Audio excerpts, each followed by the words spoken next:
Bonjour à tous, l'affaire P. Diddy. Aïe, c'est vachement compliqué cette histoire. En tout cas, la procédure suit son cours.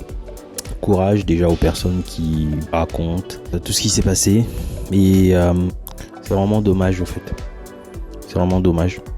Parce qu'on y perd tous au fait. Tout le monde a un peu tendance à vouloir cracher sur ce monsieur. P. Diddy, c'est une personne qui a un savoir-faire exceptionnel. En mettant de côté toutes les erreurs qu'il a pu faire. C'est un rappeur exceptionnel. C'est un producteur hors pair. C'est un homme d'affaires niveau élite. Donc j'espère vraiment que cette affaire va se terminer avec le meilleur dénouement pour tout le monde. À la fois pour la famille des victimes, à la fois pour lui et bien sûr pour sa famille. Parce que tout le monde y perd. Tout le monde y perd.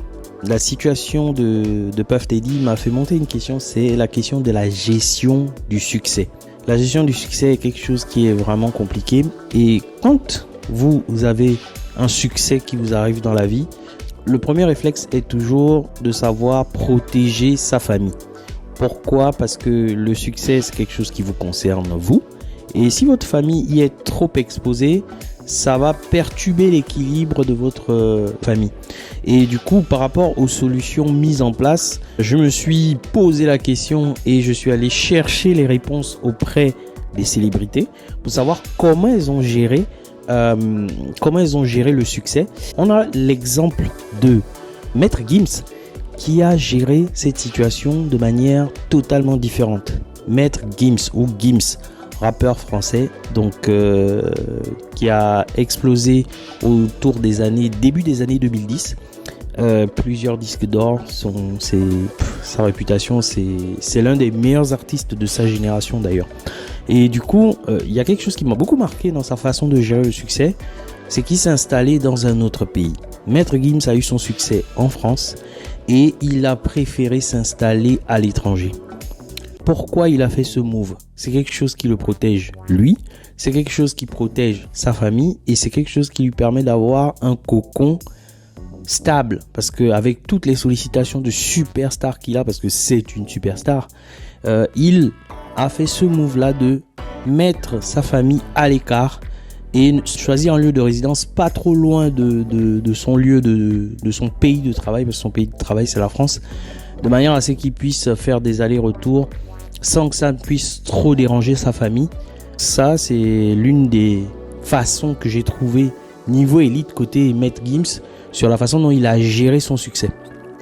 Un autre problème qui vous guette quand vous êtes face au succès, c'est la communication avec les proches. Pour la communication avec les proches, il y a des solutions qui sont assez simples, c'est de solliciter les canaux qui sont un peu abandonnés par tout le monde.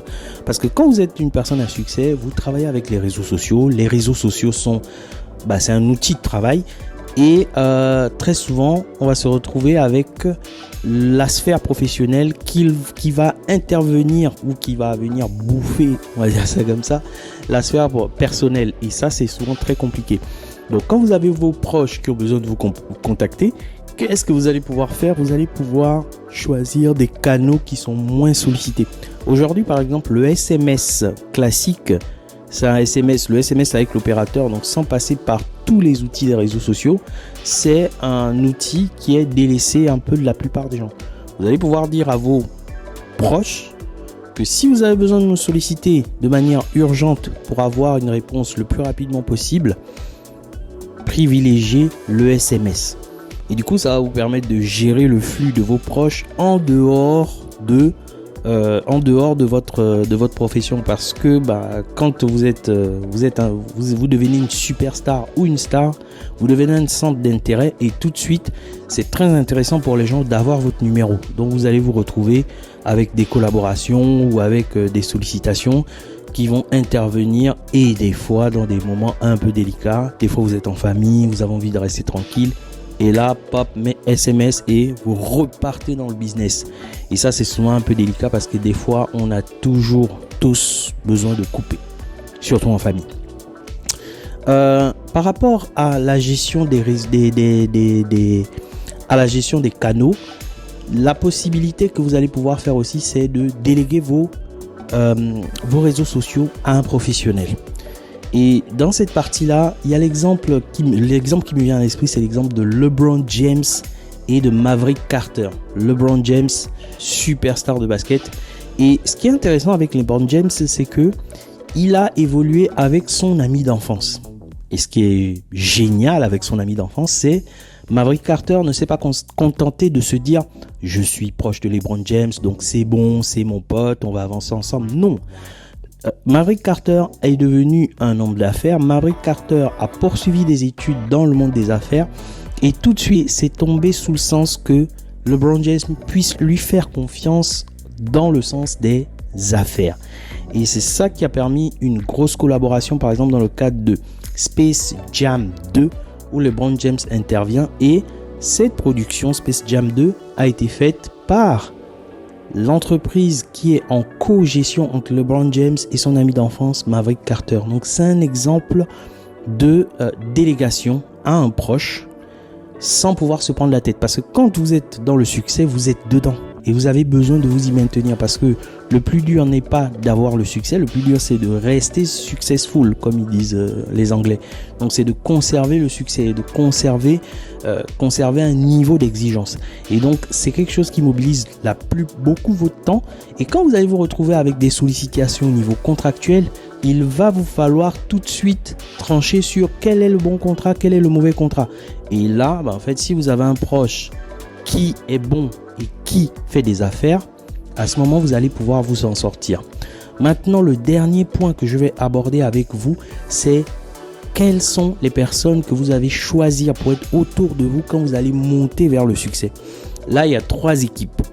Il y a l'équipe que j'ai appelée l'équipe famille, dans lesquelles on va avoir par exemple les sportifs, c'est eux qui travaillent beaucoup comme ça, et les footballeurs, notamment Cristiano Ronaldo avec sa mère, Lionel Messi avec son oncle, Pierre-Emerick Aubameyang avec son père. Vous allez voir que ce sont des personnes qui laissent la gestion, pas la totalité, je ne pense pas qu'ils laissent la totalité de la gestion, mais laissent quand même un grand pouvoir de décision à leur famille. Pourquoi ? Parce que la famille verra toujours un intérêt qu'une personne qui n'est pas de la famille ne verra forcément pas, parce que tout de suite le rapport il est différent, et comme l'intérêt c'est la famille, mais du coup il y aura toujours une espèce d'empathie dans la négociation, et ce sera beaucoup plus facile de communiquer avec la star sans que la star ne soit défocusée de son parcours au fait. Et ça c'est très intéressant. Donc les sportifs de haut niveau, c'est l'une de leurs solutions qu'ils ont choisies, donc c'est la team en famille. Après, il y a la team entre amis, qui est l'exemple qu'on a avec Neymar par exemple. C'est la superstar la plus proche que j'ai trouvé qui a cette méthode. Donc Neymar, lui aussi, gère avec son père. Mais par contre, ce qui caractérise Neymar, c'est sa bande de potes. Donc, il traîne avec sa même bande de potes. Et ça, c'est vachement intéressant parce que ça lui permet de s'épanouir. Parce que Neymar, il doit être sursollicité dans tous les sens. Et si tu arrives à avoir ta bande de potes, ça te permet de couper. Donc, autant monter avec eux. Bien entendu, il faut avoir le niveau de revenu pour pouvoir faire vivre ce style de vie à un ensemble de potes. Donc, il faut être une star ou une superstar ou très très bien gagner sa vie. Donc, c'est un peu ça. Donc, ça, c'est la team entre amis. Après, il y a la dernière team. La team, c'est je me gère tout seul et je demande de l'aide quand j'en ai besoin. Et l'une des superstars qu'on va avoir dans cette catégorie, c'est nul autre que Francis Ngannou ou Francis Ngannou. Donc Francis Ngannou, superstar de MMA et de boxe anglaise, parce que c'est aussi une superstar de la boxe anglaise avec les différents combats qu'il a fait, même si c'était des combats qui n'étaient pas considérés dans une carrière professionnelle, c'est une superstar. C'est une superstar, Francis Ngannou. Et dans une interview qu'il a donnée à la télévision française, donc l'émission Click, il expliquait la façon dont il gère le succès. Il explique qu'avec son statut de superstar, il est sursollicité, mais par contre, il va toujours faire l'effort d'aller vers la sollicitation et tout de suite rentrer chez lui, se ressourcer, se reposer.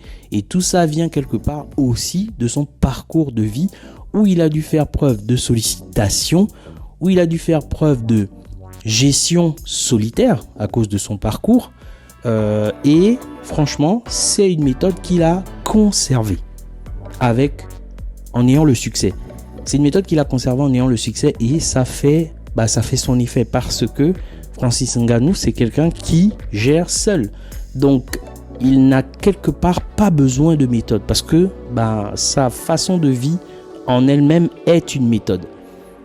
Après, je pense qu'il a quand même des personnes qui gèrent ses intérêts, mais ce sont des personnes professionnelles.